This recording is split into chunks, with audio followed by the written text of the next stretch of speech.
ज्यादातर देश कभी न कभी किसी बड़े साम्राज्य के गुलाम बने हैं, फिर चाहे उसमें ब्रिटेन का साम्राज्य हो या रोमन साम्राज्य हो। लेकिन नेपाल एक ऐसा देश है जो कभी किसी का गुलाम नहीं हुआ। नेपाल में एक पुरुष एक से ज्यादा पत्नियां रख सकता है। यहाँ की राजधानी में इतने ज्यादा मंदिर हैं कि इसे द सिटी ऑफ टेम्पल भी कहा जाता है। इसके अलावा यहाँ के लोग हिंदी भाषा अच्छे से जानते हैं। यहाँ पर चलने वाली करेंसी हमारे देश भारत की करेंसी से सस्ती है, इसीलिए बहुत सारे भारतीय और दूसरे देशों के लोग यहाँ पर घूमने आते हैं। नेपाल वो देश है जहाँ शांति के दूत की गहरी जड़ें हैं। जानेंगे भारत के पड़ोसी देश नेपाल को गहराई से, करीब से, यहाँ के खानपान और संस्कृति के साथ अद्भुत फैक्ट्स को। तो बने रहे हमारे साथ नेपाल के इस अद्भुत सफर पर। यह है नेपाल की राजधानी, जिसे काठमांडू के नाम से जाना जाता है। ये शहर पूरी तरह से मंदिरों से बना है। यहाँ की हर गली में आपको कोई ना कोई मंदिर देखने को जरूर मिलेगा, फिर चाहे वो छोटा हो या फिर बड़ा। काठमांडू एक व्यस्त शहर है जहाँ पर अक्सर भीड़ रहती है। सड़कों पर ढेर सारी गाड़ियाँ आपको नजर आएंगी। ये है बौद्ध स्तूप, ये है पशुपतिनाथ मंदिर और ये है दरबार स्क्वायर। ये सभी स्थान अपनी संस्कृति, इतिहास और नेपाल को दर्शाते हैं, जिस वजह से यूनेस्को ने इन्हें अपनी वर्ल्ड हेरिटेज साइट्स में शामिल किया हुआ है। इन्हें रोजाना हजारों सैलानी देखने आते हैं, जिसमें से भारतीयों की संख्या काफी ज्यादा होती है, क्योंकि भारत और नेपाल को भाई भाई माना जाता है और इसीलिए नेपाल में कोई भी भारतीय बिना पासपोर्ट या वीजा के जा सकता है और कोई भी नेपाल का व्यक्ति भारत आ सकता है। लेकिन अगर आप नेपाल जाएं तो अपना एक आईडी प्रूफ जरूर लेकर जाएं, जैसे कि आधार कार्ड, वोटर आईडी कार्ड या फिर ड्राइविंग लाइसेंस। ये है नेपाल का मैप, जिसके उत्तर दिशा में तिब्बत आता है, वहीं दक्षिण, पश्चिम और पूर्व की दिशा में हमारा प्यारा देश भारत है। नेपाल 2008 से पहले हिंदू राष्ट्र के रूप में देखा जाता था, लेकिन फिर 2008 में नेपाल को एक धर्मनिरपेक्ष देश घोषित किया गया। यहाँ सभी धर्मों का सम्मान किया जाता है, लेकिन नेपाल में हिंदू धर्म को एक खास पहचान दी गई है, क्योंकि यहाँ के ज्यादातर लोग हिंदू धर्म की परंपराओं से जुड़े हुए हैं। नेपाल के अगर हम एरिया की बात करें तो ये सुंदर देश 1,43,350 स्क्वायर किलोमीटर के क्षेत्रफल में फैला हुआ है और एरिया के लिहाज से ये दुनिया में 93 नंबर पर आता है। ये है नेपाल की सबसे प्रसिद्ध जगह, जिसे ललितपुर पाटन दरबार के नाम से जाना जाता है। ये बहुत ही फेमस टूरिस्ट स्पॉट है यहाँ का। इस जगह आपको एक दो नहीं बल्कि 55 मंदिर देखने को मिलेंगे। साथ ही साथ 135 या फिर 136 बहाल यानी कि कोर्ट यार्ड भी नजर आएंगे। यहाँ अक्सर नेपाल के लोग तो आपको दिखाई देंगे ही, साथ ही साथ विदेशी और भारतीय सैलानी भी। ये काठमांडू वैली में मौजूद है और इसे पाटन दरबार स्क्वायर के नाम से भी जाना जाता है। साल 1979 में इस ऐतिहासिक और सांस्कृतिक जगह को यूनेस्को ने अपनी वर्ल्ड हेरिटेज साइट्स में शामिल किया था। यहाँ कई प्राचीन इमारतें, मंदिर बने हुए हैं, जिन्हें नेवार आर्किटेक्ट के डिजाइन में बनाया गया है। यहाँ का हिरण्या महाविहार, महाबौद्धा टेम्पल और कृष्णा मंदिर काफी फेमस है। पाटन को पहले ललितपुर के नाम से जाना जाता था और ललितपुर संस्कृत शब्द से आया है, जिसका मतलब होता है एक सुंदर नगर। यहाँ प्राचीन समय में नेपाल के राजा महाराजा रहा करते थे और ये जगह राजनीति और संस्कृति का केंद्र हुआ करती थी। 12वीं शताब्दी से लेकर 18वीं शताब्दी तक यहाँ मल्ला किंग रहा करते थे और उन्होंने ही यहाँ पर महल और मंदिरों का निर्माण अलग अलग समय पर करवाया था। नेपाल की आबादी 3 करोड़ 10 लाख है, जिसमें से 81% आबादी हिंदू धर्म का पालन करती है। ये नेपाल का सबसे बड़ा धार्मिक समुदाय है और यहाँ हिंदू परंपराएं, धारणाएं और त्योहार प्रमुख रूप से पहचाने जाते हैं। इसके अलावा 9% आबादी बौद्ध धर्म का पालन करती है और इसके पीछे की वजह है कि गौतम बुद्ध का जन्म स्थल नेपाल में ही है और इसीलिए यहाँ बौद्ध परंपराओं का गहरा प्रभाव है।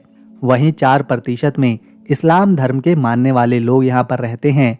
1.5% में ईसाई हैं और 4.5% में अन्य धर्मों के लोग यहाँ पर बसे हुए हैं। इतने सारे विभिन्न मान्यताओं वाले लोग यहाँ पर एक साथ रहते हैं और बहुत ही प्यार के साथ एक दूसरे के साथ मिलकर अपना जीवन बिताते हैं। नेपाल के खान पान की बात करें तो यहाँ पर ज्यादातर लोग मांसाहारी खाना खाना पसंद करते हैं। इसके अलावा नूडल, मोमोज जैसे स्वादिष्ट व्यंजन भी आपको खाने को मिलेंगे। वहीं अगर नेपाल के पारंपरिक भोजन की बात करें तो यहाँ के लोग दाल और भात खाना काफी पसंद करते हैं और दाल भात यहाँ का प्रमुख भोजन भी है। नेपाल में हर साल बहुत से त्योहार मनाए जाते हैं जैसे कि दशई, तिहर, होली और दिवाली। नेपाल की भाषा नेपाली है और यहाँ के लोगों को नेपाली कहा जाता है।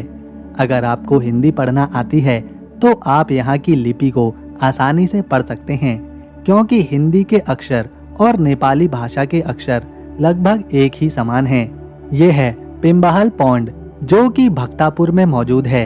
ये एक पोखर है या फिर इसे झील के रूप में भी देखा जाता है। इसमें सैलानी नाव चलाने का मजा लेते हैं। इसके चारों तरफ कई छोटे छोटे बौद्धा के स्तूप बने हैं जो काफी पुराने हैं। पोखर के आसपास कई कैफेज और रेस्टोरेंट और दुकानें खुली हुई हैं। बहुत सारे सैलानी इस जगह पर आते हैं, समय बिताते हैं और शांति का अनुभव करते हैं। ये एक टूरिस्ट स्पॉट है जो कि देखने में काफी ज्यादा सुंदर और शांत लगता है।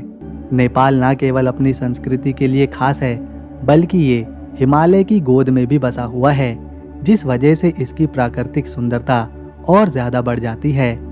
वैसे तो नेपाल के लोग हिंदी और नेपाली भाषा बोलते हैं, लेकिन आपको जानकर हैरानी होगी कि यहाँ 125 से भी ज्यादा भाषाएं बोली जाती हैं, जिन्हें अलग अलग समुदाय और जनजातियों के लोग बोलते हैं। इतनी सारी भाषाओं का बोला जाना नेपाल की विविधता को दर्शाता है। नेपाली, मैथिली, भोजपुरी भाषाओं के साथ साथ और भी कई भाषाएं हैं जिन्हें राष्ट्रीय भाषा माना जाता है। पशुपतिनाथ मंदिर जो विश्व प्रसिद्ध है, ये मंदिर भगवान शिव के 8 प्रमुख धामों में से एक है। यहाँ हजारों सैलानी दर्शन करने आते हैं। मंदिर के चारों ओर चांदी के दरवाजे लगाए गए हैं और सावन के महीने में तो इस मंदिर का नज़ारा किसी भी श्रद्धालु का मन मोह सकता है।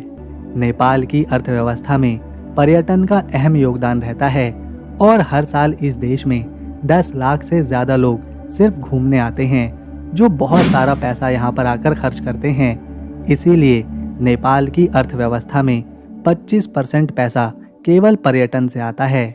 नेपाल को सीलिंग ऑफ द वर्ल्ड भी कहते हैं, क्योंकि दुनिया के 10 सबसे ऊंचे पहाड़ों में से 8 तो यहीं पर मौजूद हैं। माउंट एवरेस्ट, जो कि दुनिया का सबसे प्रसिद्ध पर्वत है, जिस पर चढ़ने हजारों देश विदेश से लोग यहाँ पर आते हैं, वो भी नेपाल में ही है। नेपाल पर कभी किसी विदेशी साम्राज्य ने शासन नहीं किया। ये हमेशा से एक आजाद देश रहा है। पहले यहाँ राजशाही थी और अब लोकतंत्र है। ये है नेपाल का एक खास टूरिस्ट स्पॉट जो पूरी तरह से रोमांच से भरपूर है। यहाँ पहुँचने पर आप पूरे शहर काठमांडू को आसानी से देख सकते हैं। यहाँ एक ऐसा झूला है जो वादियों के बीच ले जाता है।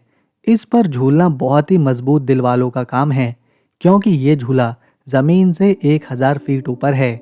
इसके अलावा यहाँ नेपाल का प्रसिद्ध शीशे से बना ब्रिज है, जो कि पूरी तरह से कांच से बना हुआ है और ये भी 1000 फीट ऊपर है। इस पर चलने के बाद जो महसूस होता है उसे शब्दों में बता पाना काफी मुश्किल है। ब्रिज से खड़े होकर राजधानी काठमांडू का जबरदस्त नज़ारा देखने को मिलता है। ये है नेपाल का चितवन राष्ट्रीय उद्यान, जो कि नेपाल का पहला राष्ट्रीय उद्यान है। इसे 1984 में यूनेस्को ने अपनी साइट्स में रखा था। यहाँ एक सींग वाला गैंडा, बंगाल टाइगर और बहुत ही सुंदर और अनोखे पक्षी देखने को मिलते हैं। ये है नेपाल का लुकला हवाई अड्डा, जिसे दुनिया का सबसे खतरनाक हवाई अड्डा कहा जाता है। इसे तेजिंग हिलेरी हवाई अड्डा भी कहते हैं, क्योंकि इसे माउंट एवरेस्ट पर चढ़ने वाले पहले पर्वतारोही शेरपा तेंजिंग और एडमंड हिलेरी के नाम पर बनाया गया है।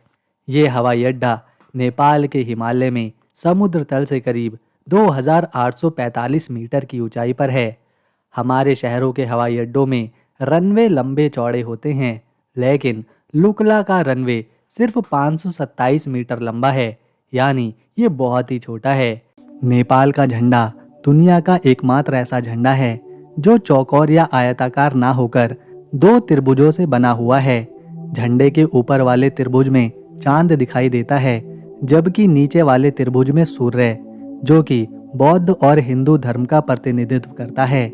हालांकि इस झंडे का डिजाइन 1962 में किया गया था, लेकिन इसका डिजाइन 200 साल पुराना माना जाता है, जो कि हिमालय को दर्शाता है। अपने भारत में जो बाइक्स चलती हैं, जैसे हीरो कंपनी की, होंडा कंपनी की, बजाज कंपनी की, ऐसे ही यहाँ नेपाल के लोग भी उन्हीं बाइक्स का इस्तेमाल करते हैं। भारत और नेपाल की करेंसी में भी समानता देखने को मिलती है।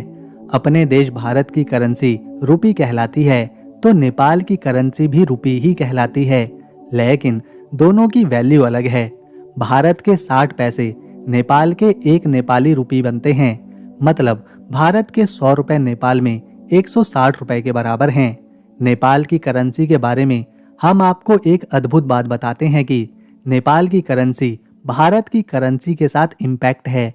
मतलब अगर हमारे देश भारत की करेंसी की कीमत बढ़ेगी या फिर घटेगी, तो नेपाली रुपी भी बढ़ेगा या फिर घटेगा। भगवान बुद्ध के अनुयायी यूं तो पूरी दुनिया में फैले हुए हैं, लेकिन नेपाल में एक जगह है लुम्बिनी, जिसे गौतम बुद्ध का जन्म स्थान माना जाता है। ये जगह दुनिया भर के बौद्ध धर्म के मानने वाले लोगों में बहुत ही खास स्थान रखती है। क्योंकि नेपाल में पर्वतों की, पहाड़ों की कोई कमी नहीं है, तो इन पहाड़ों से बहुत सी नदियां निकलकर बहती हैं, जो नेपाल से होती हुई दूसरे देशों तक पहुंचती हैं, जिसमें से एक है गंडकी, दूसरी है कर्नाली और तीसरी है कोशी। ये नदियां नेपाल की जैव विविधता को न केवल बढ़ाती हैं, बल्कि राफ्टिंग, बोटिंग, स्की जैसे खेल पसंद करने वालों के लिए भी आकर्षण का केंद्र बनी रहती हैं। नेपाल की संस्कृति शादी को लेकर काफी अनोखी है, क्योंकि यहाँ की महिलाएं एक साथ कई पुरुषों से शादी कर सकती हैं। नेपाल में महिलाओं को बहुत सी छूट दी जाती है। जी हाँ दोस्तों, यहाँ पर एक महिला एक से ज्यादा पुरुषों के साथ शादी कर सकती है और ये परंपरा यहाँ सामान्य मानी जाती है, जिसे प्राचीन काल से निभाया जाता रहा है।